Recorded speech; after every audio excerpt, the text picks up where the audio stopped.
বেড়াল প্রিন্সেস। এক সময় একটি ছোট গ্রামে ডোরেথি নামে এক অত্যন্ত দয়ালু মেয়ে বাস করত। সে মিসেস বেটসি নামে এক অপ্রীতিকর মহিলার কাছে অত্যন্ত অধ্যাবসায়ের কাজ করত, যার তার মতো একটি মেয়ে ছিল, নাম টেসি। ডরোথি, তাড়াতাড়ি রান্না করতে পারছো না? আমার খিদে পেয়েছে। আমার ছোট্ট সোনার টেসি না খেয়ে আছে। হ্যাঁ, নিশ্চয়ই। এই খাবারটা খুবই স্বাদহীন। ডরোথি, পরের বার দয়া করে এমন কিছু রান্না করো যেটা খাওয়া যায়। হ্যাঁ হ্যাঁ, নিশ্চয়ই। ডরোথি, তোমার জামা কাপড় ধোয়া এখনো শেষ হয়নি, তাড়াতাড়ি করো। হ্যাঁ, নিশ্চয়ই। ডোরেথির জীবন দুঃখ ও কষ্টে ভরা ছিল, কারণ তার প্রত্যেকটি কাজের জন্য তাকে সব সময় নিন্দেমন্দ করা হতো।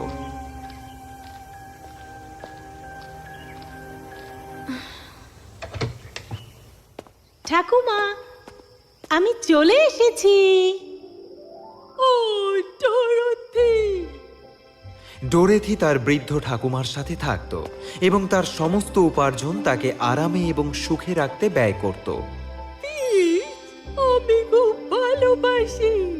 অনেক ধন্যবাদ সোনা। এক সন্ধ্যায় একটি লোমশ অতিথি তাদের বাড়িতে প্রবেশ করলো। একটি সুন্দর পার্সিয়ান বেড়াল, যেটা বসার ঘরে রানীর মতো ঘুরে বেড়াচ্ছিল। একটা বিড়াল? মা, এটাকে আমরা রাখতে পারি?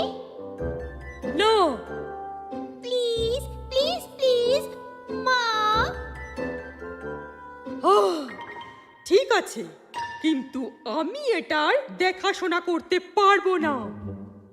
ঠিক আছে ডরোথি, বিড়ালটার জন্য কিছু খাবার নিয়ে এসো। কিন্তু ডোরেথি বেড়ালটাকে দেখতে মগ্ন ছিল। শুধু সে যেটা দেখলো সেটা বেড়াল নয়, একটি সুন্দর পোশাক পরা রাজকন্যা। আমি কি পাগল হয়ে গেছি? এটা কি করে সম্ভব? আমি দেখতে পাচ্ছি একটা রাজকন্যা, আর ওরা দেখতে পাচ্ছে একটা বিড়াল। ডরোথি! ইক! বিড়ালের জন্য খাবার। অবশ্যই টেসি। ডোরেথি এক বাটি ক্রিম নিয়ে ফিরে এলো। অনেক সময় নিয়েছো। এই নাও কিটি। হুম, হুম, মনে হয় অন্য কিছু চাইছো।